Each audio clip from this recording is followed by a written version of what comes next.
este capítulo. Así que le invito a que me acompañen allá. Espero que lo haya podido leer. Recuerden que cuando usted viene a la clase con el texto leído, es mucho más el beneficio que le podemos sacar a la clase. Así que te invito a que siempre pueda darle lectura al texto, repasarlo, hacer comentarios, preguntas que tengamos acerca del material que vamos a estudiar. Damos gracias al Señor por la semana pasada. El hermano Gerardo nos dio la clase del encuentro con Dios, que nos sirve de transición precisamente entre el capítulo 3 y el capítulo 4, porque lo que vamos a estar viendo hoy precisamente es cómo es esa respuesta del hombre cuando se encuentra con Dios. Vamos a estar observando cómo el pastor Alcis Pro nos presenta algunos textos bíblicos en relación con qué ocurre cuando un hombre, un personaje, se encuentra con Dios, especialmente en este contexto, cuando alguien se encontraba con Jesús. Así que hoy estaremos viendo dos puntos principales. Número uno, un Dios sin igual, basado en Marcos 4, 35 al 41, que es el pasaje que el autor explora y explica en la primera parte del capítulo. Luego estaremos viendo la respuesta del hombre ante la santidad de Dios y estaremos observando otro pasaje bíblico que el autor explora y explica en este capítulo, que es Lucas capítulo 5, versículo 1 al 11. Y después terminaremos viendo algo acerca de por qué fue que los principales líderes religiosos en la época de Jesús reaccionaron de la forma en que reaccionaron cuando lo tenían al lado. ¿Por qué fue que los fariseos y los saduceos y toda esa gente tenían tanto odio contra Jesús? Ellos estaban viendo a Jesús, estaban viendo su santidad, y veremos cómo ellos reaccionaron y por qué reaccionaron de esa manera. Así que, como les decía, estaremos viendo el capítulo 4, el trauma de la santidad, porque lo primero que quiere hacer el autor es traer esta idea de que encontrarnos con el Dios Santo no es nada menor, no es en poco. Encontrarnos con el Dios Santo siempre tiene que crear algo en nosotros, siempre tiene que crear un temor reverente. De hecho, hoy vamos a ver a través de algunos de esos pasajes esta idea que yo les he estado planteando desde hace un tiempo atrás en esta clase, de que cuando nos acercamos a este Dios Santo, vamos a tener o debemos tener temor y paz. ¿Se acuerdan eso? Esa idea de que nos acercamos y siempre tiene que haber un temor reverente, de que no nos estamos acercando a cualquier persona. Nos estamos acercando al Dios Santo. Esto no es el temor de cuando tú te vas a acercar a alguien que es importante. Imagínate a alguien que tú admirabas mucho y te vas a acercar a esta persona, un gobernante o alguien en tu campo de trabajo que es la persona que tú más admiras. Cuando yo me encuentro con Miguel Núñez o cuando tú te encuentras con Sujel Michelén, alguien que tú admiras, que es un humano y tú lo sabes, pero hay un respeto. ¿Usted entiende lo que yo digo? Hay una idea de que, oye, por tanto tiempo yo te he admirado y qué bueno que puedo conocerte, tirarme una foto contigo, algo como eso. Esto no es tampoco ese sentimiento de cuando tú te enamoraste por primera vez y estabas cerca de la persona que te gustaba y te atrevías o no a acercarte. ¿Saben de qué hablo? Esta es la idea de que cuando nos acercamos al Dios Todopoderoso, al Dios Santo, nos acercamos sabiendo quién es Él. Siempre tiene que haber este temor, reverencia, de que Él es el Dios Santo, Él es el infinito, Él es el Dios sin igual. Todo lo que hemos estudiado hasta este punto. Pero a la misma vez, yo no debo tener un temor que me paralice. Eso lo tienen los impíos, ¿sabe? Cuando se acercan a ese Dios Santo, lo vamos a ver aquí, especialmente en la última parte. Si usted leyó el capítulo, sabe de qué hablo. Es un temor que los va a paralizar, es un temor que los vuelve locos, es un temor que, como Alcis Pro cita una frase de Martín Lutero, los impíos, ¿qué decía? ¿Alguien la vio? Los impíos temen ¿hasta qué? Hasta por una hoja. El autor cita a Martín Lutero en este capítulo diciendo, los impíos temen hasta cuando por ahí sale una hoja y se cae.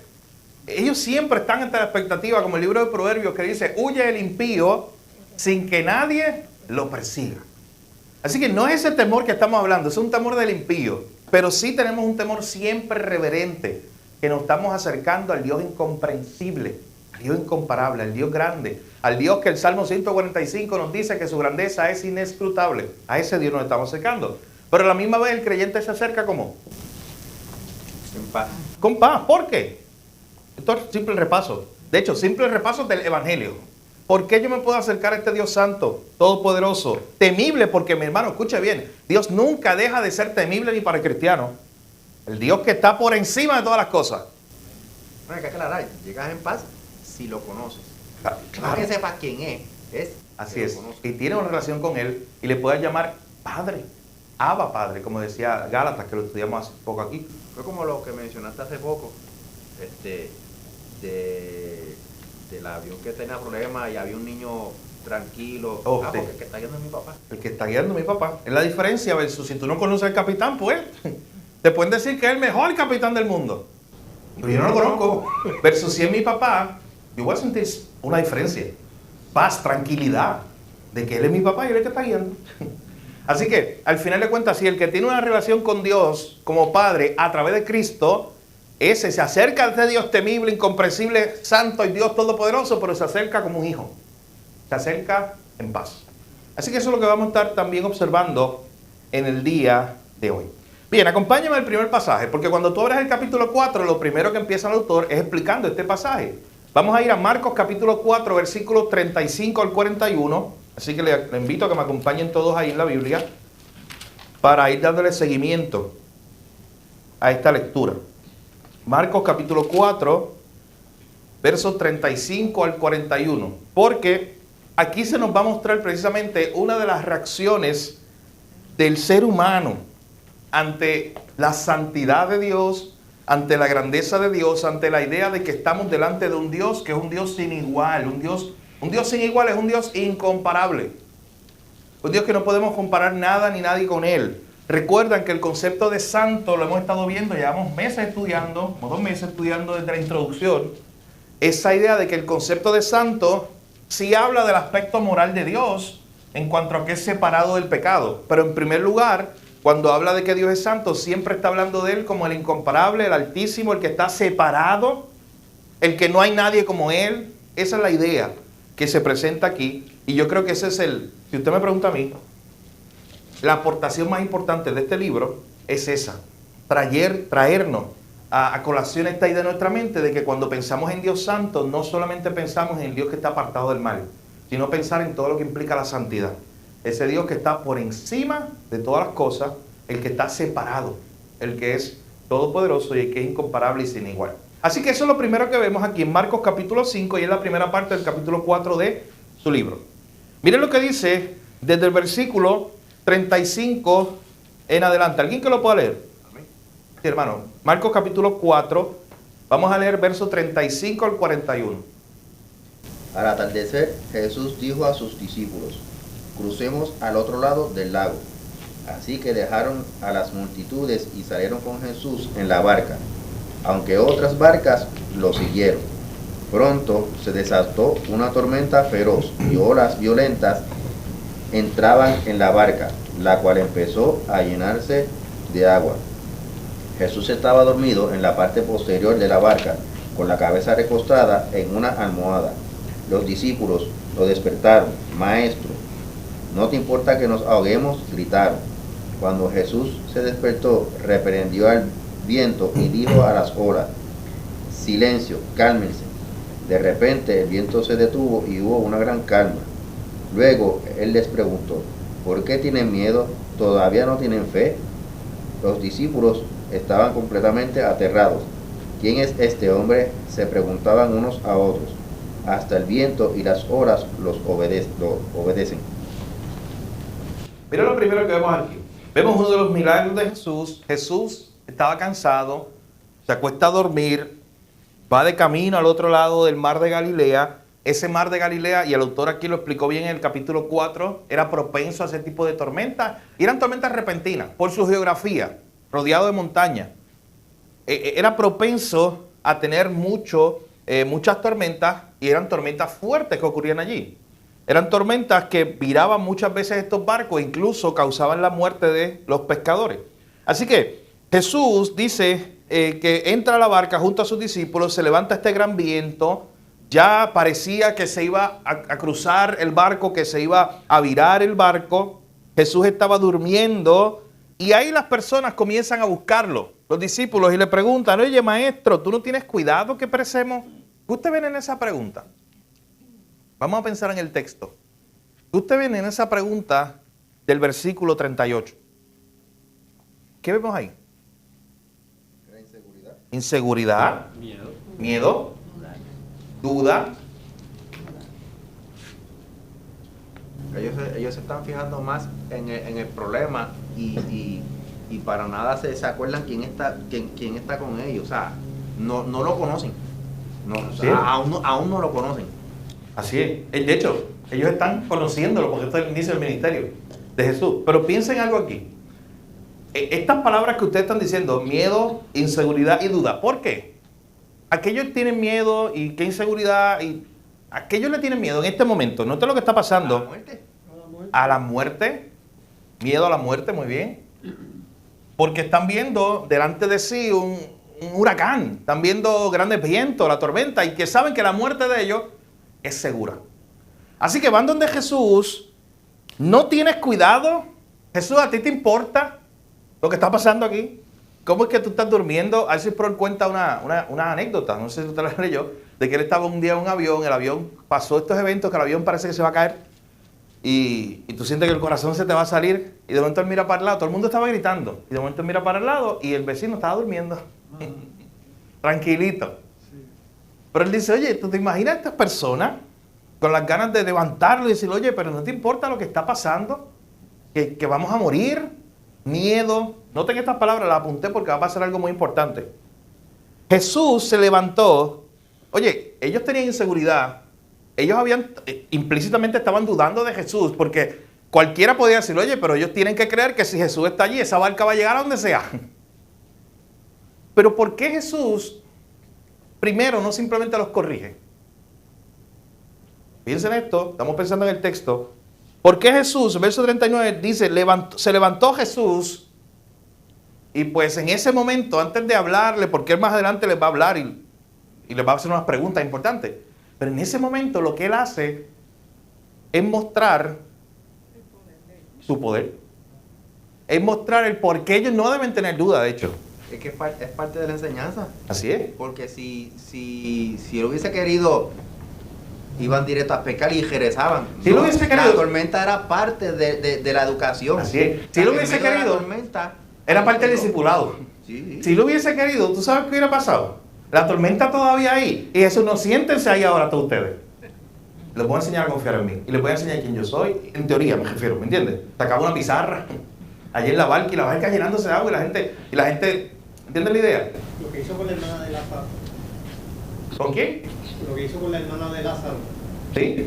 Que le dijo, te he dicho que si no crees, no tener las palabras textuales. Que si crees verás la gloria de Dios. Oh, sí, de Juan 11. Sí. Sí, algo parecido, así es.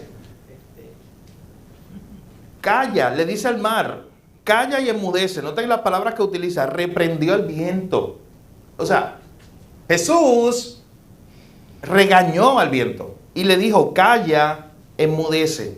Y luego dice el verso 30, mira lo que dice, cesó el viento y se hizo grande bonanza, una tranquilidad increíble.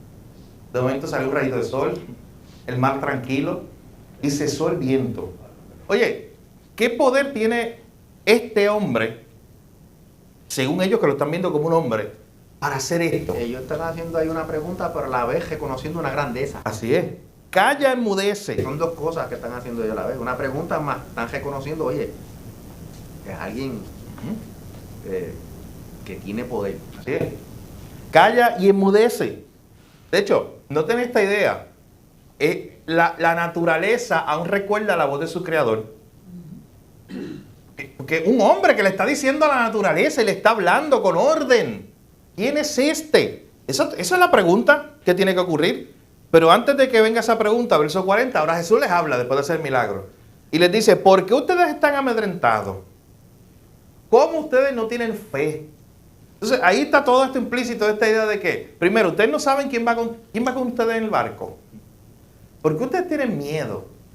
¿A qué ustedes le tienen miedo? Y el verso 20 nos muestra que más que a las olas y al mar y a la lluvia y a los rayos y a los truenos, ahora tenían un miedo más grande. Creo que dice el verso 41.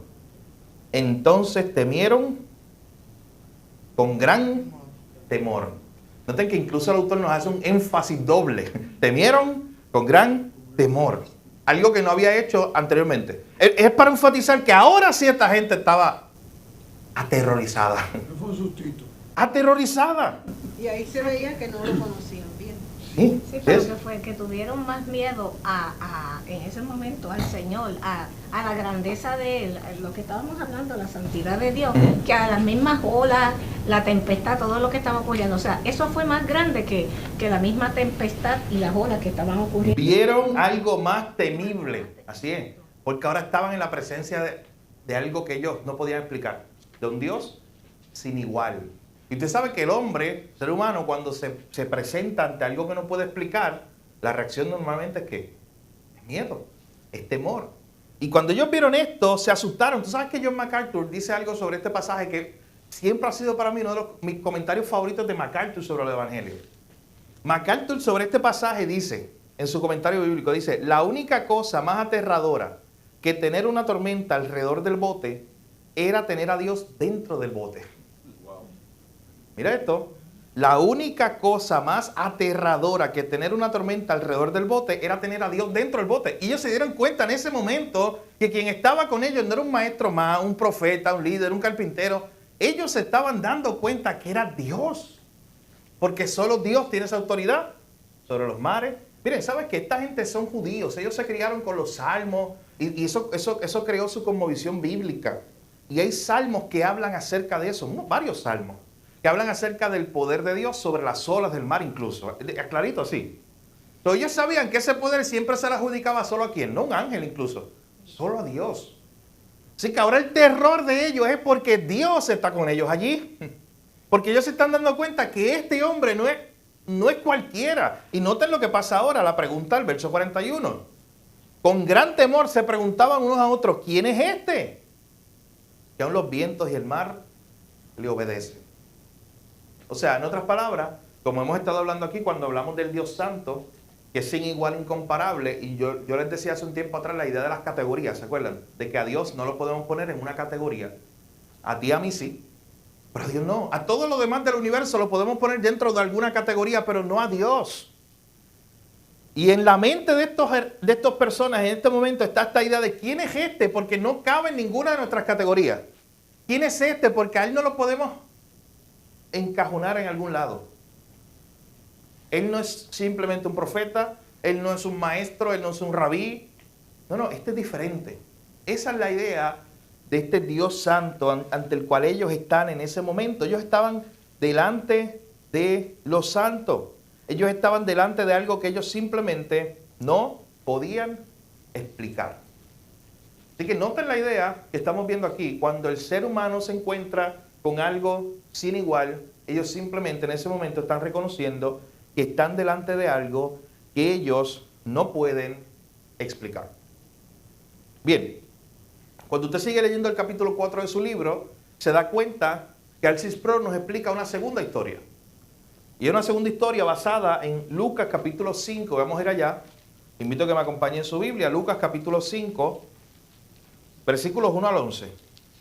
¿Quién lo puede leer? Lucas capítulo 5.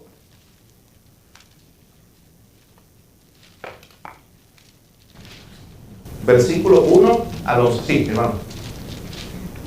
Aconteció que estando Jesús junto al lago de Genezaret, el gentío se agolpaba sobre él para oír la palabra de Dios. Y vio dos barcas que estaban cerca de la orilla del lago, y los pescadores, habiendo descendido de ellas, lavaban sus redes. Y entrando en una de aquellas barcas, la cual era de Simón, le rogó que la apartase de tierra un poco. Y sentándose enseñaba desde la barca a la multitud. Cuando terminó de hablar, dijo a Simón: boga mar adentro y echad vuestras redes para pescar. Respondiendo Simón, le dijo: Maestro, toda la noche hemos estado trabajando y nada hemos pescado, mas en tu palabra echaré la red. Y habiéndolo hecho, encerraron gran cantidad de peces y su red se rompía. Entonces hicieron señas a los compañeros que estaban en la otra barca para que viniesen a ayudarles. Y vinieron y llenaron ambas barcas, de tal manera que se hundían. Viendo esto, Simón Pedro cayó de rodillas ante Jesús, diciendo: apártate de mí, Señor, porque soy hombre pecador.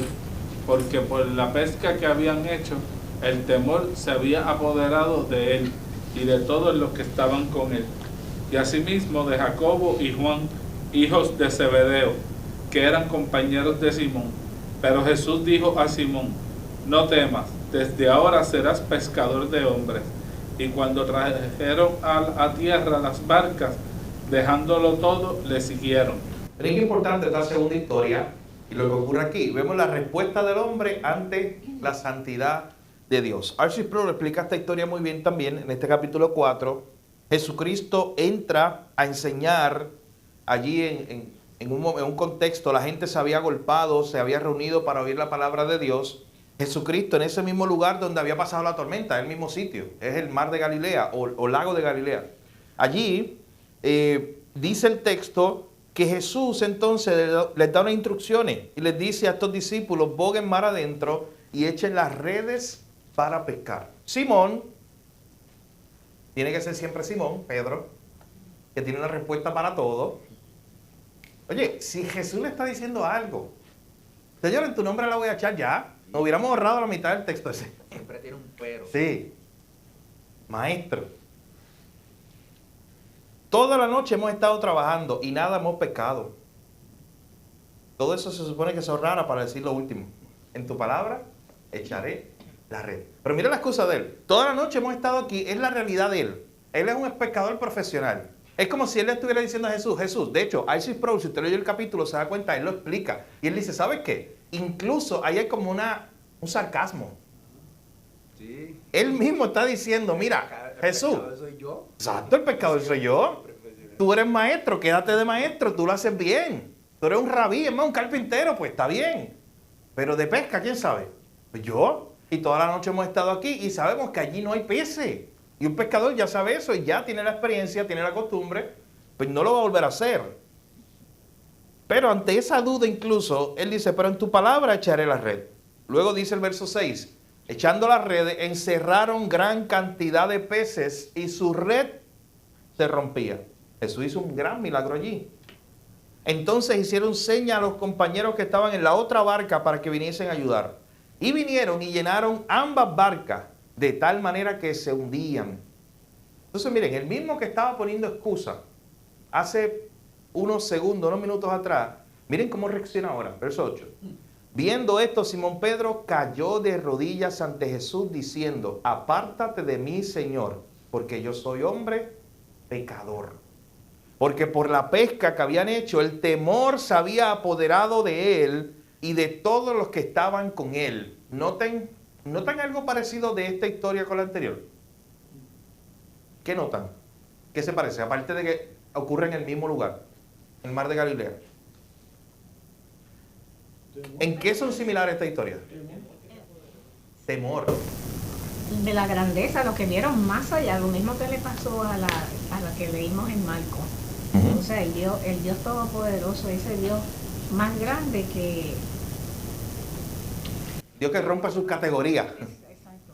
Que rompe todo lo que ellos se habían imaginado, todo lo que ellos proyectan. Ese Dios sin igual, Cristo, Dios hecho hombre, allí estaba Dios con ellos, hace un milagro, muestra su poder y esta gente queda pasmada, temblorosa, el temor se apodera de ellos. Pero a mí me llama la atención el verso 8, el verso que dice que en vez de Pedro agradecer en ese momento, decir: Señor, wow, gracias, sorprenderse de esa manera. De hecho, el capítulo 4, era bien chistoso. De hecho, hasta sus últimos días, hay unos videos en YouTube, si usted puede ver las entrevistas de él, ya tenía oxígeno incluso aquí. Le ponía oxígeno y él se iba para allá a las conferencias. Él lo llevaban para conferencias con oxígeno. Casi no podía ni hablar a veces, pero todavía daba conferencias. Y tú lo veías riéndose, que uno decía: se va a ahogar. Porque está ahí que... Él era bien chistoso. De hecho, usted lo ve en sus libros. Él le escribe algo chistoso ahí, porque él dice: oye, imagínate, Pedro en ese momento no está sacando un contrato para presentárselo a Jesús. Decirle, oye Jesús, firma aquí este contrato, porque imagínate, nos hacemos una fortuna. Contigo, cada vez que tú me digas, mira, pesca aquí, pues yo pesco ahí y tenemos 2 barcas llenas. Y tú me dices, pesca allá y yo pesco allá. No. Pedro no hace nada de eso. Pedro ni siquiera se detiene a decirle, Señor, le da la mano, le dice, Jesús, gracias, contra, nos ayudaste, nosotros estuvimos toda la noche, pero mira, nosotros fallamos, perdónanos por eso. No. ¿Qué hace Pedro? Verso 8. Se humilló. Cae de Es rodillas. una forma, entiendo yo, una Sí. forma de reconocer la magnificencia Sí. de Dios. Él se está dando cuenta. Recuerden que ellos están conociendo a Jesús. Esto es bien temprano en el ministerio de Jesús. Ellos se están dando cuenta y se tienen que haber hecho la misma pregunta que se hicieron allá. ¿Quién es este? Usted no sabe.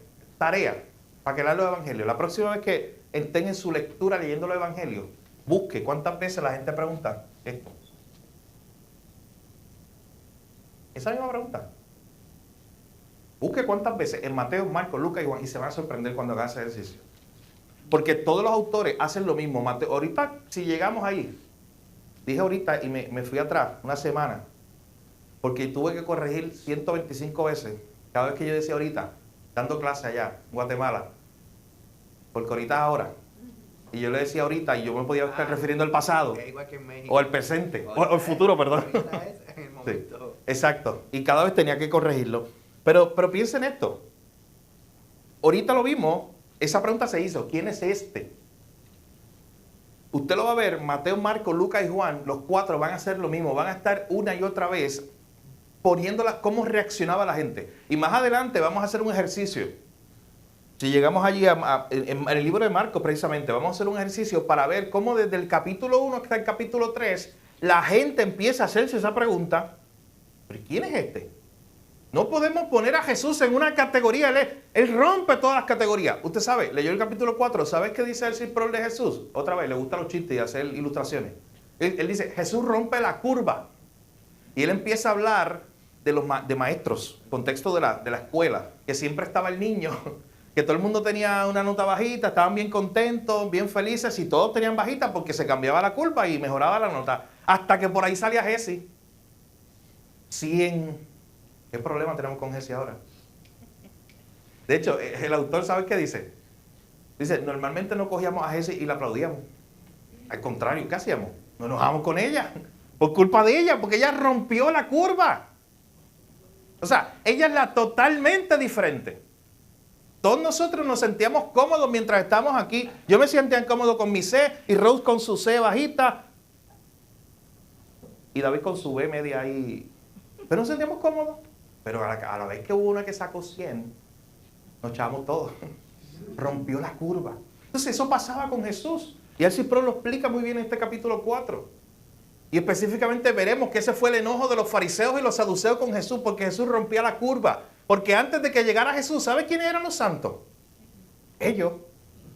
Ellos eran los que tenían, según su criterio, los que tenían buena nota. Llega Jesús y rompe la curva.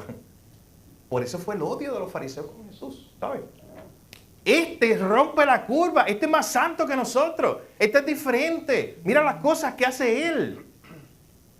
Así que en este momento Pedro está diciendo, ¿pero quién es este? Y él reacciona, él dice, apártate de mí, Señor. Entonces como que de momento, si vemos esa historia muy rápido, como que hay una cosa que no pega con la otra. ¿Por qué él está hablando de pecado si lo que él está viendo ahí es un milagro de Dios? Pensemos en eso. ¿Por qué él está hablando de pecado? ¿Por qué él habla, apártate de mí y utiliza esa palabra? Que soy pecador. Igual que Isaías. Conoce la deidad de Jesús. Y cuando conoce a Dios, se da cuenta lo que es el pecador, criatura, pequeño. Lo que pasó con Isaías. Sí, se dio cuenta que era un pecador ante un Dios santo. Así es, la misma historia que pasó con Isaías. Está delante de un Dios santo y él se da cuenta lo pecador que él, lo pecador que es él. Esta historia es exactamente lo mismo de Isaías 6 cuando Isaías dice, ay de mí. Es lo mismo, igualito. Cuando Isaías dice, ay de mí, que soy pecador. Pues eso es lo mismo. Aquí está Pedro diciendo, wow, estoy delante del Dios Todopoderoso. Y delante de ese Dios, yo estoy aquí abierto, desnudo. Yo estoy yo, como soy pecador, ¿cómo yo voy a estar delante de este Dios todopoderoso y santo?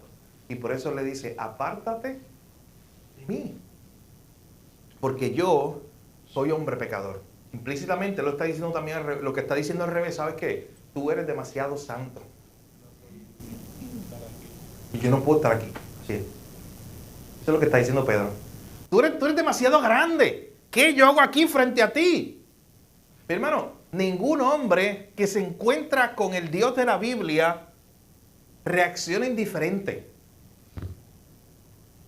Por eso es una barbaridad decir lo que decía Joseph Smith, que un día en el bosque, Joseph Smith, el que fundó los mormones, en el bosque se encontró con el Padre y con el Hijo. Después, ¿te acuerdas del ángel morón que hablamos el domingo? Pues después se le apareció. Pero antes, cuando él era un joven, se encontró con el Padre y con el Hijo, dice. Tenía que haber hecho como Pedro y Isaías. Imagínense. Así que mira esto, o sea, ¿qué quiere ser para estar ahí? No, yo estaba hablando ahí con el Padre y el Hijo. Tuve una charla, un picnic en el bosque. Pedro está diciendo aquí, apártate de mí porque yo soy hombre pecador. Hay una cita que me gustó del capítulo 4 donde el autor dice, la gente pecadora no se siente cómoda en la presencia de la santidad. La gente pecadora no se siente cómoda en la presencia de la santidad. No se sentían cómodos delante de Jesús. Pero hermano, Jesús incomoda. Hay un libro, se llama El Jesús que no puedes ignorar. De hecho, este libro no lo puedes ignorar.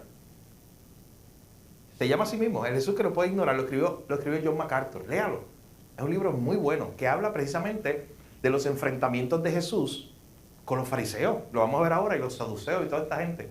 Porque a veces tenemos la imagen de otro Jesús, el Jesús más tranquilo, el Jesús que hace esto, lo otro. Pero John MacArthur escribe este libro, se llama así, vuelvo repito, El Jesús que no puedes ignorar. Y es un buen libro que le va a ayudar a entender a usted este Jesús que estamos viendo aquí, que mostraba su poder, todo su esplendor y su gloria, y que tú no puedes pasarlo por alto. Mi hermano, a Jesús la gente sabía que Él estaba allí. Usted sabe que por ahí dicen que hay personas que tienen un brillo. ¿Usted sabe esa idea? Que tienen algo, una esencia, a veces le dicen esa palabra. Que llegan a un sitio y todo el mundo lo nota. Hay otros que tienen la habilidad ninja. ¿Usted sabe cuál es la habilidad ninja? Nadie lo Entraron, se sentaron aquí, salieron. Tiene una bombita de humo. No, sí, una bombita no. Nadie lo notó. Pero hay otros que por su personalidad llegan a un sitio, miren, tiene una personalidad que abarca. La gente sabe que Él estuvo ahí. Ahí llegó David. No pasas desapercibido, David. ¿Tienen esa idea? Hermano, con Jesús, nunca nadie que estuvo alrededor de un lugar donde estuvo Jesús simplemente lo pudo ignorar. La gran pregunta es, ¿qué haremos con Jesús? ¿Qué haremos con este hombre? Miren, esa es la pregunta que se hizo Pilato, que se hizo Herodes. Ellos no sabían qué hacer con Jesús. Nadie sabía qué hacer con Jesús. Pero era el Jesús que no podemos ignorar. Lea el libro, está muy bueno. El Jesús que no podemos ignorar. Nadie sabía qué hacer con Él. Vamos a ir a Marcos para que veamos algo. Desde el capítulo 1, vamos a hacer este ejercicio. Miren, Marcos tiene 16 capítulos. Marcos se le conoce como el evangelio de la acción, porque todo pasa literalmente bien rápido. Es escrito como una novela, como una historia, bien rápido. Todo está ocurriendo rápido. Marcos es el evangelio que más utiliza esta idea de inmediatamente después contarte muchas palabras para decirte cómo todo pasa rápido. Tú tienes que esperar como 8 capítulos en Mateo para que pasen cosas que en Marcos pasan en el capítulo 1. O sea, todo pasa rápido. Y vayamos allá, hagamos este pequeño ejercicio y vaya conmigo a Marcos capítulo 1. Y miren esta idea. Tenemos en Marcos capítulo 1 a Jesús ya haciendo milagros desde el principio. Jesús proclamando su ministerio en el versículo 15, diciendo que el tiempo se ha cumplido, que el reino de Dios se ha acercado, arrepentidos y creer en el evangelio. Jesús llamando a algunos discípulos cuando le dice, vengan en pos de mí, que yo los haré pescadores de hombres. La gente se admiraba, miren el verso 2, la gente se admiraba. Y que noten cómo la gente empieza a reaccionar desde el capítulo 1 en Marcos. La gente empieza a reaccionar porque este es diferente. Este no es como los escribas, este no es como los fariseos. Ven que a Jesús no lo pueden poner en una categoría. Este es un maestro más, pues es un escriba. Este es un maestro más, es un fariseo. No, desde el inicio, Marcos nos está diciendo, Jesús es diferente. De momento, verso 27, cuando Jesús reprende a un endemoniado, dice el verso 27, todo esto en el capítulo 1, ¿qué pasó allí cuando Jesús reprendió a un endemoniado? Verso 27. ¿Y qué preguntaban? Míralo ahí, ¿qué es esto? ¿Qué nueva doctrina es esta? Que con autoridad manda a uno de los espíritus inmundos y le obedecen. En otras palabras, está preguntando la misma pregunta. ¿Sabes qué están preguntando ellos? ¿Quién es este? ¿Pero qué es esto? ¿Qué es esta nueva enseñanza? Solo en el capítulo 1. Luego usted sigue, lea el versículo 32. Cuando llegó la noche, luego que el sol se puso, le trajeron todos los que tenían enfermedades y a los endemoniados. ¿Y qué pasó con la gente? Toda la ciudad llegó. La ciudad estaba sorprendida con Jesús. Usted sigue pasando la página, ahí está también la sanidad de un leproso que Jesús le dice que lo sana y le dice, mira, no se lo diga a nadie, y él va y se lo dice a todo el mundo. Eso está ahí en capítulo 1 también. Pero luego, mira, vean el capítulo 2. De momento, Jesús está en una casa, aparece la historia del paralítico, los amigos rompen el techo, entran a Jesús allí, al paralítico donde estaba Jesús. Jesús les dice, hijo, tus pecados te son perdonados. Y la gente, especialmente los líderes de escribas, los escribas que estaban allí, empiezan a decir que, verso 7, ¿por qué hablaste así? ¿Quién puede perdonar pecados si no se lo dio? En otras palabras, ¿qué se estaban preguntando? Míralo aquí. ¿Quién es este? ¿Quién se cree este? Pero si el único que puede perdonar pecados es Dios. O sea, ¿notan la idea de que no pueden, ellos no pueden ignorar a Jesús si no tienen una categoría donde ponerlo? ¿Notan esa idea? Ellos no pueden, hermano, y esto lo estoy haciendo así rápido, como un jet ski. Hágalo usted cuando vaya la próxima vez a leer los evangelios con calma en su casa y se va a sorprender cuando usted empieza a ver cómo la gente empezaba a reaccionar y se preguntaba, ¿quién es este?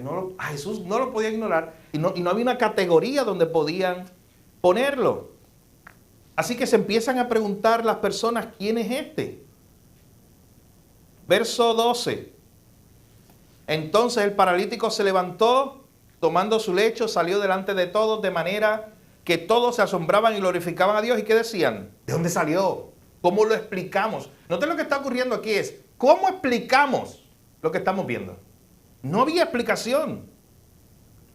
Y por ahí sigue, hay muchas otras historias. Verso 16. Los escribas y los fariseos, viendo a Jesús comer con los publicanos y con los pecadores, dijeron, ¿qué es esto? Que él come y bebe con los publicanos y los pecadores. ¿Notan otra vez la idea? ¿Quién es este? ¿Cómo lo explicamos? ¿Cómo es que él, por qué él es diferente a nosotros? ¿Notan la incomodidad? ¿Por qué él es diferente a nosotros? Que él come con los publicanos y la gente y los pecadores. Todo el mundo estaba sorprendido con Jesús. Hasta que llega el capítulo 3. Miren, bien temprano en la historia del ministerio de Jesús. Dice, otra vez Jesús entró a la sinagoga. Había allí un hombre que tenía una mano seca. Y le acechaban para ver si en el día de reposo le sanaría a fin de poder acusarle. No podían explicarlo, así que empezaron a ponerle trampita. Entonces dijo al hombre que tenía la mano seca, Jesús le dijo, levántate, ponte en medio. Y les dijo, ¿es lícito en los días de reposo hacer bien o hacer mal? ¿Salvar la vida o quitarla? Pero ellos, ¿qué? Callaban. Ellos querían hacerle una trampita a Jesús, pero no sabían con quién se estaban metiendo.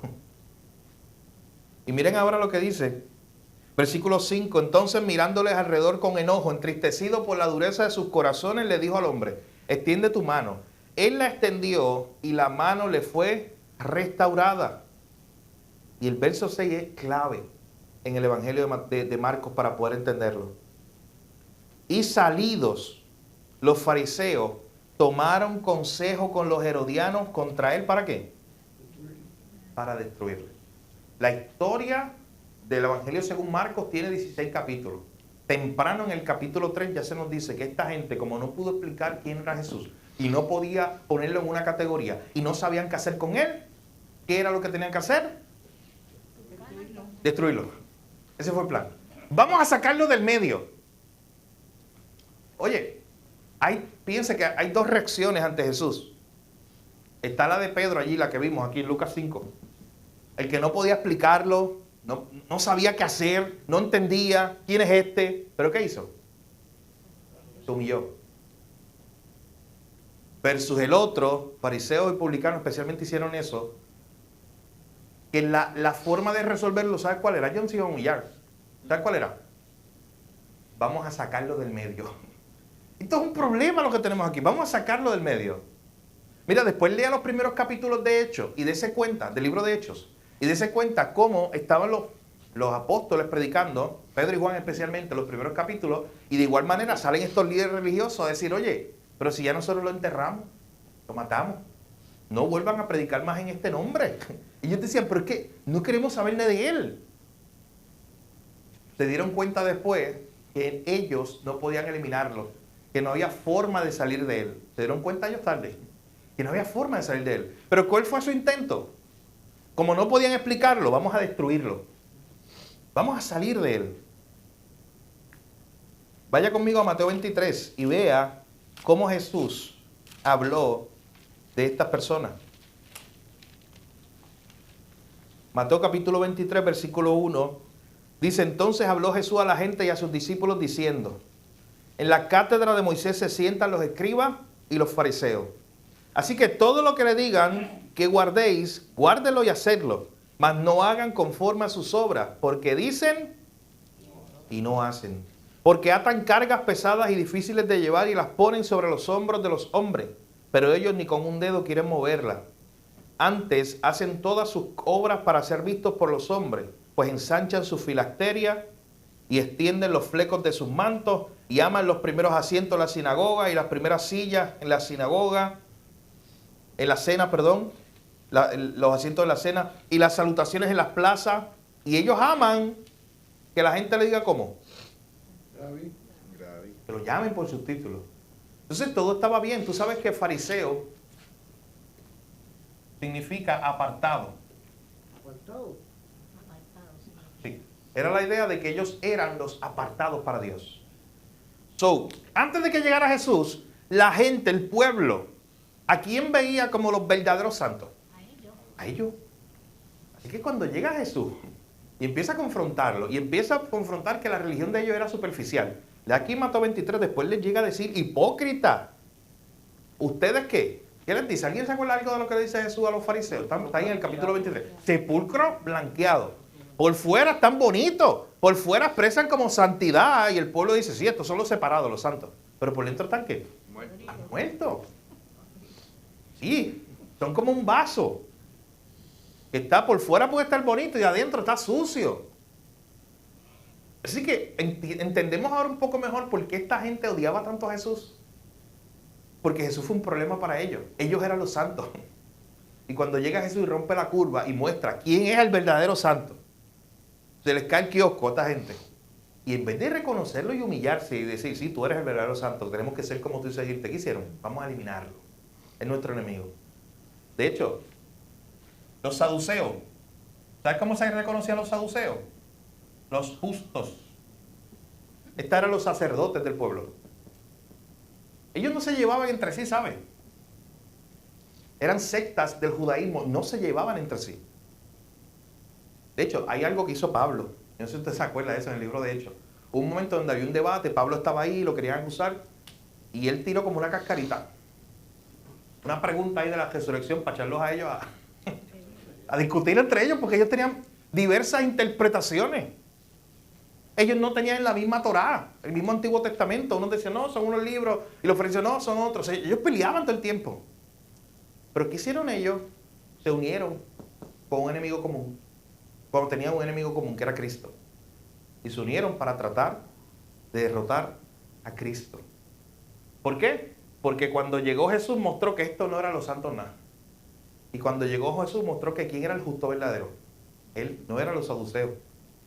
Esta gente lo que estaba era engañando al pueblo, viviendo una falsa religiosidad delante de Dios. Y Jesús los expuso. Y cuando Jesús expone el pecado del hombre, ¿qué hace el hombre? Por naturaleza. Se enoja. Se enoja, se esconde.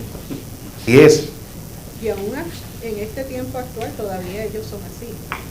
Así es. Los que son religiosos, que son los de los risitos y los que son mesiánicos, que son los que creen en Jesucristo, eso viene de una guerra.